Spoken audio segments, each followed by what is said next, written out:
Pemirsa para Yowana Indonesia kapdiang sida sayan rajak ngelestariang tetamian leluhur mangdeni nenten kantos ical. Punika mawinan para Yowana ni mangdeni sida kedaud antuk ngelimbakang budaya ring sejeroning baga kauripan.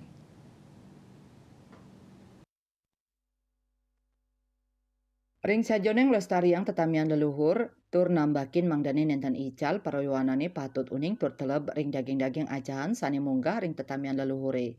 Melarapan pendidikan miwah pepelajahan, sidan lebang tur tatas uning ring kapurwan budaya miwah tradisi bangsa.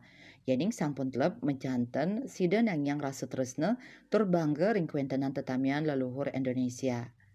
Generasi muda mangdani aktif untuk melestariang melarapan makudang-kudang pemarki sekadi ngawi gunayang teknologi ring sajoning meromosiang tetamian luhur Indonesia.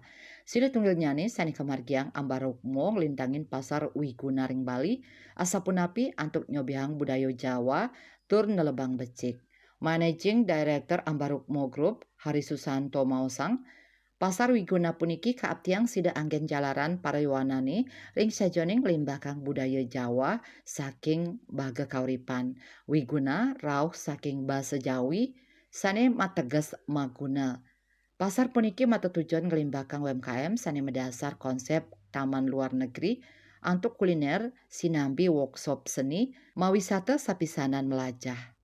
Dan ruang-ruang seperti ini kami rasa sangat penting ya, karena tentunya dengan semakin bahagianya masyarakat, tentunya dengan ruang publik, green public khususnya, itu bisa menambah indeks of happiness gitu ya, dan tidak hanya berbagi ruang pada yang normal, teman-teman inklusif, teman-teman yang berkebutuhan khusus juga kami beri ruang. Kawohin tetujuannya nih ring sajoning ngedautin manah paryowanane mangdani sidarajek ngelestariang tetamian leluhur Indonesia. Rai Swantara, Bali TV.